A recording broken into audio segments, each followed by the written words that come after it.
It's really, really very good to be here. I'm truly very grateful to the Service Design Network for providing a platform for learning, for connection, and for the sharing of these beautiful ideas. Give me a second.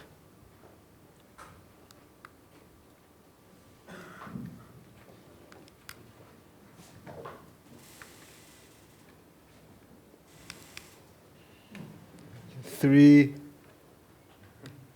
two, one.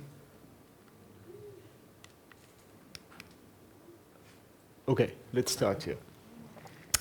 The reason I'm also thankful is because in 2015, around there, I'm very clear about that word because I'm very proud of it. I was a UX designer and researcher for a consultancy. And when I started positing and putting into meetings, the idea of service experiences, blueprints, service design, people were, they thought I was kook, like I was cooked in the head or something. And I really got a lot of flack for it, and people telling me, dude, this is just UX. Just continue with what we're doing, design some screens, make the interactions great. It's the same thing. And I'm happy that I didn't listen to them. There were 3 service designers in the country at the time. They were with Fjord. They didn't really have a lot of time to help me. And so I had to join like Facebook groups and the Service Design Network finally. I even met my wife in a Facebook group. We were sharing tips on the blueprint. And some years later, she came to visit South Africa and we did a workshop, and then not according to my expectations at all, we got married. So maybe we'll do a talk someday together on the effect of service design on romantic relationships. And so I was looking for jobs in SA, couldn't find any because it's new. Now there's a lot. And I was looking in Amsterdam, so I contacted Jesse Grimes. And through him, I started building up a network. So thank you, SDN. Really good to be here. This feels for me like coming full circle. So I want to see where my journey takes me, or my hero's journey takes me from here on out. So about me, before we get to the screen, I'm not a trained designer. Fortunately and unfortunately. I'm a biokineticist, so I can help you when you come out of a coma, or teach you to run faster. I can massage you well. And what I still use from that kind of background is the idea of interconnectedness and how systems act on each other. Because for biokineticists, it's your hormones, your endocrine system, your skeletal system, all these things. And I didn't realize that was kind of turning me mentally on until I dove into service design, and now am completely enamored by systems thinking and design. So, non-profit and consultancy, 2015 till 2017. Then I went to the best place for design, which is the bank. Super old, beautifully complex and boring place. And the capitalism and the rigid structures really like drilled into my heart. And I left South Africa and I started to work for a bank again in the Netherlands, an even bigger one. And the reason I joined was because, first of all, it was a head of innovation, which was a woman, and I'm finally like, I was desperate for women leadership. And she was honest. She's like, I don't know what you do, but apparently it helps. And please go and make that apparent. And so we started growing a team, both internal and external. One of the great service designers who came also to help and do work there is Inigo. Hello. Thank you very much for your service, sir. And in that kind of struggle, I had to find ways to communicate. I'm so tired of this question. What is the business value of design? It's really tiring now. And I think I might have then stumbled across language and vocabulary, both visual and otherwise, to be able to communicate that. So, bringing your whole self into the room right now, well, it's a bit difficult to bring your whole self. As Jung says, you go through your whole life figure out who you are and how to be whole, so at least most of your wholeness right now. I would like you to know that language can be limited, and creating shared meaning through this language can enrich your design work. I would like you to picture how systems thinking can work for you. I'll give you a nice example of that. And I would like you to hear that in this complex world, and even the word complex is being used so much, in this hyper-connected world, that the last thing we need is more complex language. And that doesn't mean long scientific words. It can really mean the word innovation, which if you ask a million people, there's a million different ways of seeing it. And I would like you to feel, I'll say 3 words, Dutch, gezellig, and lekker. When you leave English, I would like you to feel curious. And in South African kind of street language, I want you to feel nga. And nga means like, I feel good. I feel like doing something. I feel happy. Gezellig, curious, nga. All right. So right now, if you didn't know it already, you are living in 2 worlds, hopefully not more than 2. And this is the world of ideas, which is bubbling around in your head right now, your thoughts, your assumptions, even of what I'm saying, some biases. And also,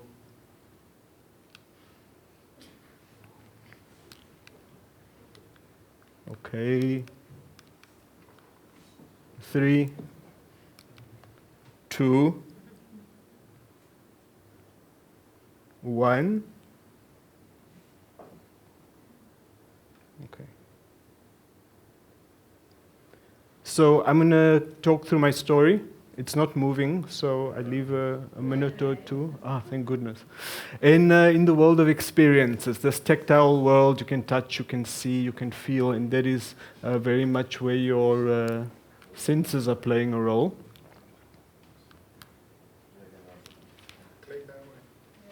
Click to the right. There. Okay. And this, so if it stops again, I'm just going to continue with the story because I think it would be also nice and engaging. So these 2 worlds acting together is what we're all doing at any given moment, which is sense-making. And what's more necessary in businesses and these complex challenges we face with different stakeholders than to make sense, something that they are not always very used to. And in the sense-making circle, in our world of ideas, we have our concepts and our models. We have our crazy reality in which you don't even see everything. There are frequencies of light you can't see. Can you imagine seeing X-rays and gamma rays? There are frequencies of sound. But there's also, in a way, frequencies of your own experience. So in this window that you're looking out into the world on, you have your own very particular perspective that you have kind of nurtured from your human experience growing up.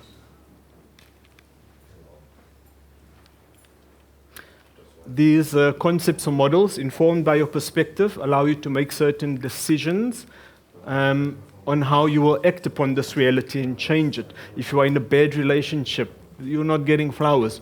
In your perspective, you know what a good, healthy relationship looks like. You think about it, you decide, you break up, and back onto Tinder or whatever. Language plays a role at every kind of step over. There is a language in which you experience reality, the language in which you communicate that, or that gets transformed from a perceptual order to a conceptual order. Don't worry, we'll go away from philosophical and academic words soon. This is the same for an organization.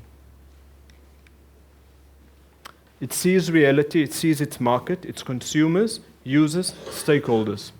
Its perspective is market share, shareholder value, cost-benefit analysis. I can give you a lot of 3 or 4 letter acronyms to understand what this means, NPS score. With that, they feed it into the business. Hopefully we sit there somewhere and they create concepts and models about what their world looks like and which part they are playing. And they make certain decisions. Now it's just it's not just one person, it's many people with different ideas of what a successful, for example, product would look like. So that also becomes complex, this brain of the organization, because what more is an organization than a group of people thinking together, hopefully about the same thing, to do the same thing. And then we act on this market, we pull a product, we launch a feature, we, let's say, overlap two journeys on two different touch points. And language, again, plays a very important role in making sense of the world as an organization. Are we speaking, let's say, a user-centric language, really and truly meaning it? Sherlock Holmes and Dr. Watson. I don't know if you know them. If you don't know them, it's an English set of books about a detective who solves mostly murders and thievery. And he's a very creative thinker, and his colleague, Dr. Watson, can be quite analytical. So they get tired of all these homicide cases, and they need to kind of refresh their souls and mind, and they go camping in the lovely English countryside. And finally, they have some air, the birds are chirping, there's a little fox running away, stealing something. And after some nice whiskey and some snacks around the fire, they, decide to hit the hay. It's getting dark. At about, somewhere in the early morning, Sherlock wakes up with a shock and he nudges Dr. Watson, boom, boom, boom.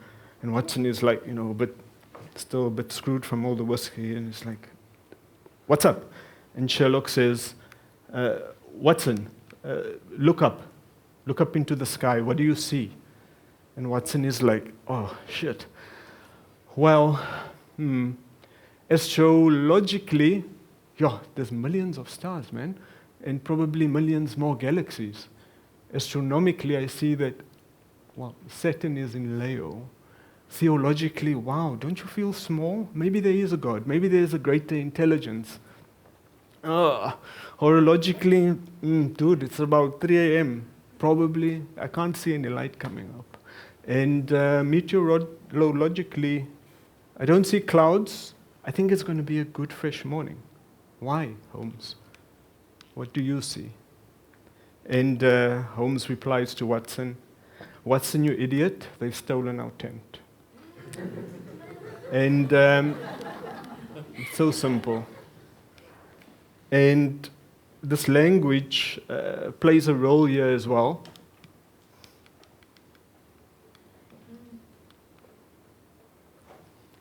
And I'm going to split it into two groups of language, because this fits into where we'll go with systems thinking. Is that when Watson wakes up, he speaks a very categorical language. This categorical language was kind of nurtured by the scientific method. And just by the way, the scientific method, or science as we know it today, came out of a lot of alchemical practices, very holistic practices. The philosopher's stone, the elixir of life. This is where the chemists were, or the pre-scientific method chemists. Even Newton himself was a famed alchemist until he started formalizing and ratifying what he was finding. So these categorical languages, we take them as it is, but they came from somewhere also a bit bigger.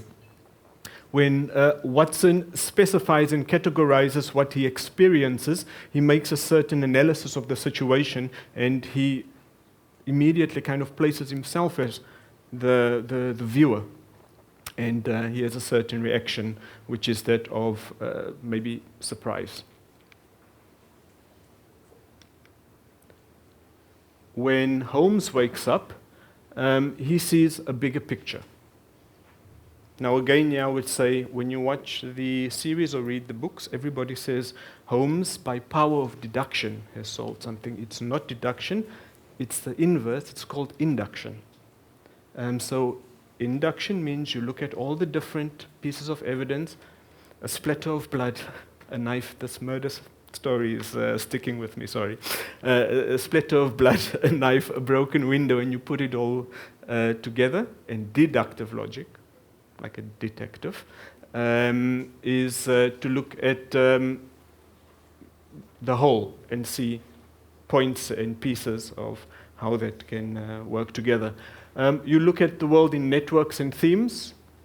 You pose a dialogue in your decision making with others, so seeing what emerges out of conversation.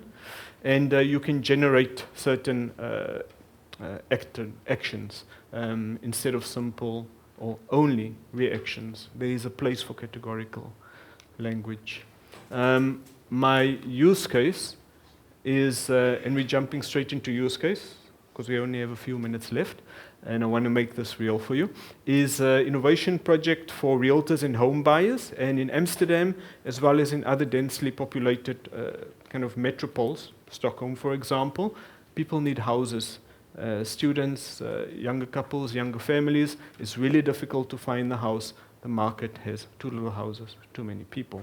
And our challenge case was buyers want houses, realtors want to sell more houses. Houses don't have opinions, and banks want, in the end, more mortgage leads, irrespective of the beautiful ads they have for, like, we want to give you a place for your family only. Right now, with the bank, they need mortgages and leads that convert into mortgage contracts over a certain number of years. This is very important for your bank. It's one of the biggest fee-based incomes against which they can take credit.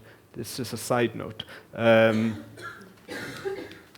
When we look at the buyer, and we conducted some focus group interviews, also surveys, we find that one of the main problems is that they struggle to get viewing appointments.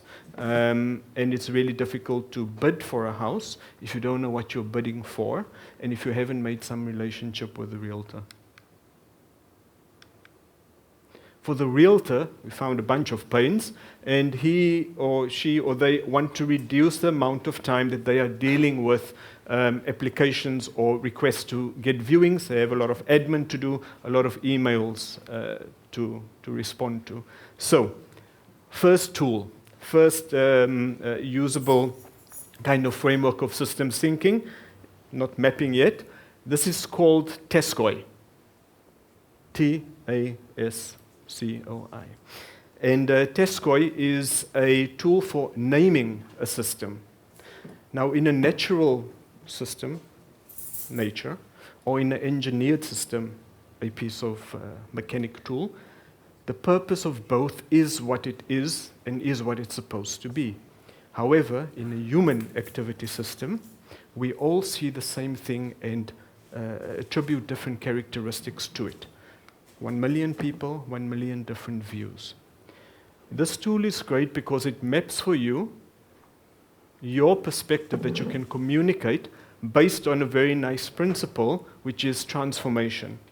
Every actor within our design challenge transforms one thing to the other. Banks transform leads into contracts.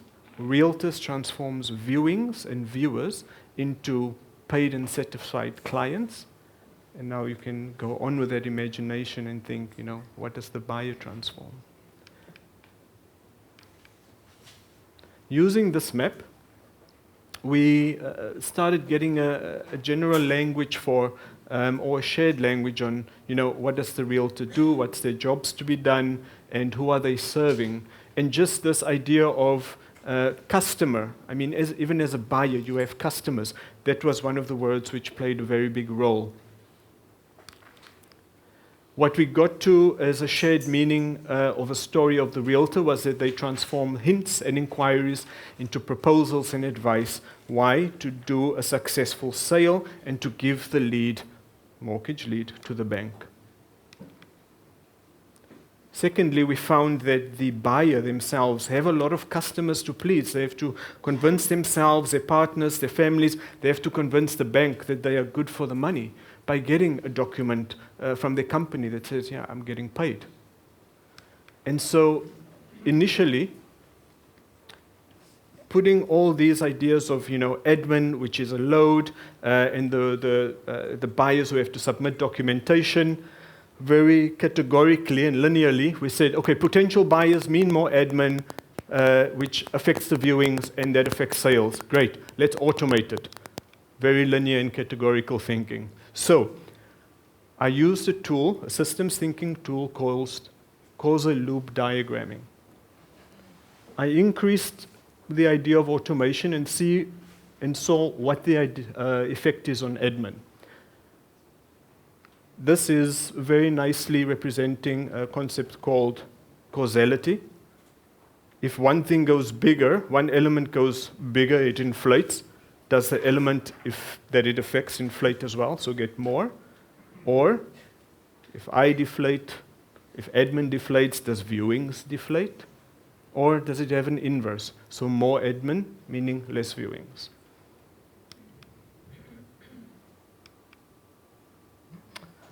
Now, the images are nice for designers, but business people want to see numbers. And this is another tool you can use in the systems thinking palette.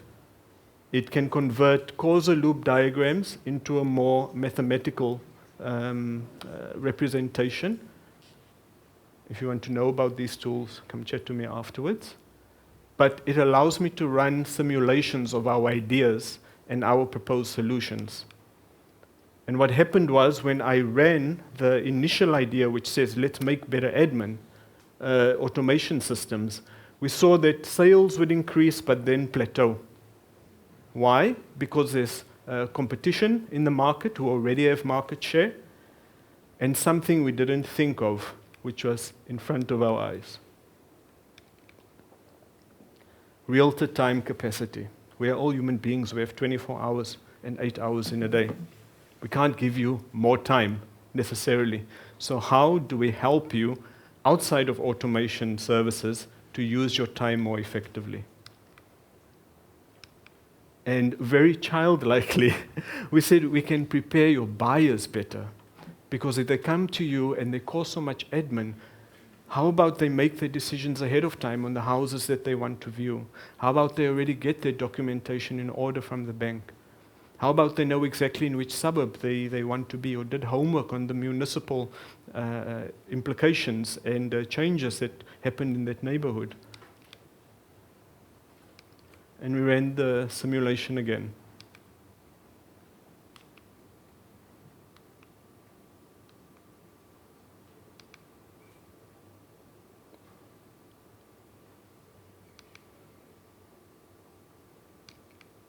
Anyway, so let's focus on the words here, the language of it.